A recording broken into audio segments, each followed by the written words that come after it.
तो आज की बड़ी खबर दोस्तों, उत्तर प्रदेश के चुनावों में मुगलों का प्रवेश हो गया है, तालिबान का प्रवेश हो गया है और जिन्ना का भी प्रवेश हो गया है। इससे आपको पता चलेगा दोस्तों कि भारतीय जनता पार्टी के पास मुद्दे नहीं रहे बात करने के लिए। अब वो 500-600 साल पहले चले गए हैं। सबसे पहले मैं आपको सुनाता हूं दोस्तों कि योगी आदित्यनाथ जी को तालिबान की याद आ रही है। क्या कहा उन्होंने, पहले वो सुनिए फिर मैं उसकी चर्चा करता हूं। एक व्यक्ति को जागरूक करेंगे कि भैया देखो, मोदी जी हैं तो तालिबान से केवल पाकिस्तान और अफगानिस्तान तबाह है, क्योंकि उन्हें मालूम है भारत की तरफ रुख करने का मतलब एक नया एयर स्ट्राइक है, सर्जिकल स्ट्राइक। क्या बात है योगी जी, आप तो छुपे रुस्तम निकले, हमें बताया ही नहीं कि उत्तर प्रदेश सरकार की अपनी वायुसेना है जो तालिबान पर सर्जिकल स्ट्राइक कर सकती है। नहीं आदित्यनाथ जी, मुद्दों से मत भागिए। मुद्दा क्या मैं आपको बताता हूं। मुद्दा यह है कि अगर आपको सर्जिकल स्ट्राइक और तालिबान की बात करनी है तो कृपया इस देश की जनता को और उत्तर प्रदेश की जनता को यह बताइए कि आपके मुंह से चीन शब्द क्यों नहीं निकल रहा। चीन ने हमारे 21 सैनिक मार दिए थे, तालिबान तो बहुत दूर है हमसे। तालिबान का नाम आप सिर्फ इसलिए ला रहे हैं क्योंकि आपको लगता है आपके अंधभक्त जो हैं पूरी तरह से आपके पीछे खड़े हो जाएंगे, आपके लिए वोट देंगे अगर आप तालिबान की बात करें। तालिबान भारत नहीं घुसने वाला है, मगर भारत सरकार को चीन को लेकर कड़े संदेश देना पड़ेगा क्योंकि चीन ने हमारे 21 सैनिकों को शहीद किया।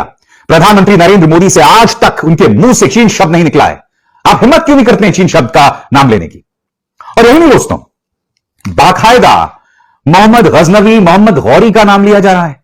इनके पास कोई मुद्दे नहीं है। और किसके जरिए ले रहे हैं ये नाम? ये लोग ले रहे हैं राजा सुहेल देव के जरिए। पहले उन्होंने कहा क्या, फिर मैं इसकी चर्चा करता हूं। एक बार बनने दीजिए महाराज सुहेलदेव का भव्य स्मारक। लोग गाजी को भूल जाएंगे। और यही तो पीड़ा है गाजी के अनुयायियों को, यही पीड़ा है कि कहीं गाजी को भूले तो राजनीतिक रूप से इनके लिए हमेशा का वनवास हो जाएगा। हमेशा के लिए वे जनता के द्वारा कूड़ेदान में फेंक दिए जाएंगे। और इसलिए वे महाराज सुहेलदेव के स्मारक का विरोध करना चाहते हैं। प्रत्यक्ष नहीं कर पा रहे हैं तो अप्रत्यक्ष रूप से षड्यंत्र में हिस्सेदारी बन गए हैं। मुझे एक बात बताइए, आप ये शिकायत कर रहे हैं कि राजा सुहेलदेव का कोई नाम नहीं लेता और गौरी गजनवी का नाम लिया जाता है, तो कृपया मेरे एक सवाल का जवाब दें। 5 साल आपकी सरकार थी, राजा सुहेलदेव को सम्मानित करने के लिए आपने अब तक क्या किया? बताइए ना, आपने किया क्या अब तक? अब चूंकि चुनाव आ रहे हैं तो आपको राजा सुहेलदेव की याद आ रही है। और सबसे बड़ी बात, गौरी गजनवी की बात कर कौन रहा है? क्या अखिलेश यादव कर रहे हैं गौरी गजनवी की बात? क्या प्रियंका गांधी वाड्रा कर रही है गौरी गजनवी की बात? आपको गौरी गजनवी की याद क्यों आ रही है? मुझे तो लगता है कि भारतीय जनता पार्टी में पूरा एक वर्ग है जिनका खास हित जुड़ा हुआ है मुगलों के साथ। इस देश में मुगलों को भारतीय जनता पार्टी के अलावा, बीजेपी के मुख्यमंत्रियों के अलावा कोई याद नहीं करता है। मतलब कमाल करते हैं दोस्तों ये लोग। और यही नहीं, जिन्ना को भी याद किया जा रहा है। भारतीय जनता पार्टी का जो उत्तर प्रदेश का जो ट्विटर हैंडल है दोस्तों, अखिलेश यादव का आंशिक बयान पेश करके एक भ्रामक संदेश दे रहे हैं। वो लोग क्या कह रहे हैं दोस्तों, मैं आपको पढ़ के सुनाना चाहता हूं और यह भ्रामक संदेश क्या है मैं उसका फिर पर्दाफाश करूंगा। आपकी स्क्रीन पर वो क्या कह रहे हैं ये पढ़ के सुनाना चाह रहा हूं।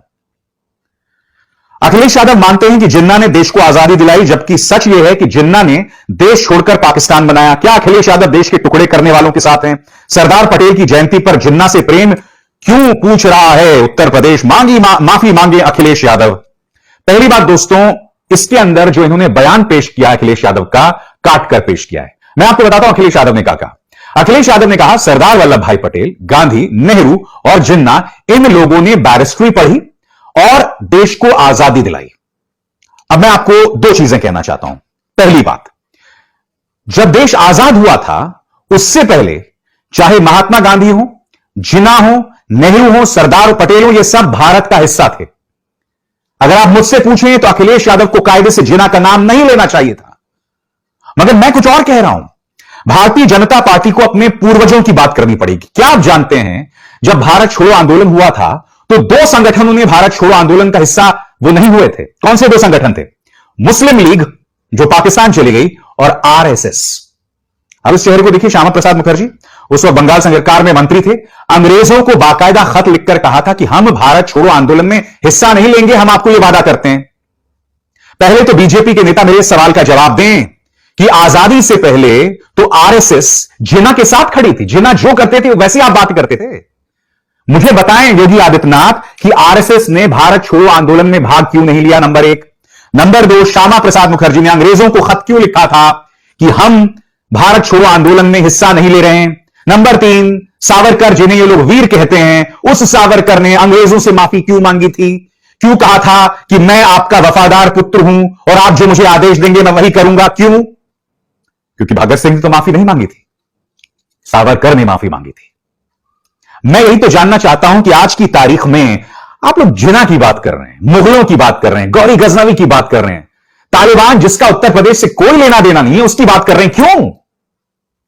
अफसोस की बात यह है दोस्तों कि मीडिया जो है उसने भी मानो सुपारी ले रखी है विपक्ष के खिलाफ। इतनी बड़ी खबरें हो रही हैं दोस्तों और मीडिया उसकी कोई चर्चा नहीं कर रहा है। क्या आप जानते हैं कि अखिलेश यादव की पार्टी के साथ 7 विधायक जुड़े हैं? 7 विधायक, इनमें से 1 बीजेपी और 6 बीएसपी के विधायक हैं। आपकी स्क्रीन पर लालजी वर्मा, ये हैं बहुजन समाज पार्टी के सबसे बड़े पिछड़े वर्ग के नेता। इन्होंने समाजवादी पार्टी ज्वाइन कर ली है। मैं आपसे सवाल पूछना चाहता हूं, क्या किसी मीडिया चैनल में आप सुन रहे हैं कि यह अखिलेश यादव का मास्टर स्ट्रोक है? कहीं आपने बात सुनी, कोई इसकी चर्चा कर रहा है? 7 विधायकों ने ज्वाइन कर ली है। आपकी स्क्रीन पर एक एक करके आएगा। बीजेपी विधायक राकेश राठौर समाजवादी पार्टी में शामिल, सीतापुर सदर ईस्ट सीट से विधायक हैं राकेश राठौर। आगे और कौन कौन शामिल हुए हैं? असलम रैनी श्रावस्ती की भिंगा सीट से एमएलए हैं। असलम अली चौधरी हापुड़ की धौलाना सीट से एमएलए हैं। मुश्तबा सिद्दीकी प्रयागराज की प्रतापपुर सीट से विधायक हैं। हाकिमलाल बिंद प्रयागराज की हुंडिया सीट से एमएलए हैं। हरगोविंद भार्गव सीतापुर की सिंधौली सीट से विधायक हैं। सुषमा पटेल जौनपुर के मुंगराबाद शाहपुर से एमएलए हैं। 7 एमएलएज ने अखिलेश यादव का दामन थाम लिया है। मैं आपसे पूछना चाहता हूं, इसकी चर्चा आप किस न्यूज चैनल में सुन रहे हैं? अब कल्पना कीजिए खेल उल्टा होता। समाजवादी पार्टी के अगर 7 विधायक, 7 भूल जाइए साहब, 2 विधायक शामिल हो गए होते बीजेपी में, मीडिया में इस मुद्दे को लेकर डिबेट हो रही होती, मगर इस वक्त कोई चर्चा नहीं है। मैं आपसे सवाल पूछना चाहता हूं, क्यों? आपकी स्क्रीन पर प्रियंका गांधी वाड्रा ने गोरखपुर में जबरदस्त रैली की है दोस्तों, शानदार उन्हें वहां पर प्रतिक्रिया मिली। मीडिया ने इसे क्यों नहीं कवर किया? इनफैक्ट मैं आपको बताता हूं, प्रियंका गांधी वाड्रा पर तो फिर भी मीडिया का कैमरा चले जाता है और मैं आपको बताता हूं क्यों। क्योंकि गोदी मीडिया और भारतीय जनता पार्टी जानबूझकर प्रियंका गांधी वाड्रा को बढ़ा रहे हैं। उन्हें यह उम्मीद है कि प्रियंका गांधी वाड्रा जो है वो अखिलेश यादव के वोट काट लेंगी, यानी कि जो पूरा बीजेपी विरोधी वोट है वो बट जाएगा। मगर मैं आपसे एक सीधा और सरल सवाल पूछ रहा हूं कि आखिर क्या वजह है कि इतने सारे विधायक अखिलेश यादव की पार्टी में शामिल हो रहे हैं, उसकी कोई चर्चा नहीं? आखिर क्यों कांग्रेस का इतना शानदार शो जा रहा है गोरखपुर में, प्रियंका गांधी वाड्रा को इतनी प्रतिक्रिया मिल रही है, मगर मीडिया सिर्फ जो बातें योगी आदित्यनाथ कर रहे हैं उसी को कवर कर रही है? ऐसा क्यों दोस्तों? मैं एक बात कहना चाहता हूं, यकीनन आदित्यनाथ घबराए हुए हैं। यही वजह है कि वो मुगल, जिन्ना, ये तमाम चीजों की बात कर रहे हैं और आने वाले दिनों में ये और भी बदतर होने वाला है। मगर मुझे अफसोस इस बात का है और कुछ हद तक मेरी सहानुभूति विपक्ष के साथ है। मेरी सहानुभूति अखिलेश यादव, मायावती और प्रियंका गांधी वाड्रा के साथ है, कांग्रेस के साथ है, क्योंकि आने वाले दिनों में मीडिया का विपक्ष के खिलाफ रवैया और भी ज्यादा आक्रामक, हॉस्टाइल और दुश्मना होने वाला है। मीडिया पूरी तरह से नतमस्तक होगी मुख्यमंत्री आदित्यनाथ के सामने, क्योंकि किसी भी कीमत पे इन्हें उत्तर प्रदेश जीतना है और इसे किसी भी सूरत में ना हम राजनीति मान सकते हैं ना मीडिया। एक बार फिर आप सबसे अपील कि मेरे इस कार्यक्रम को लाइक, शेयर और सब्सक्राइब करें मेरे चैनल को और बेल आइकन को भी दबाएं ताकि जैसे ही मैं कोई शो करूं सीधे आपके मोबाइल फोन तक पहुंच जाए। विसार को दीजिए इजाजत।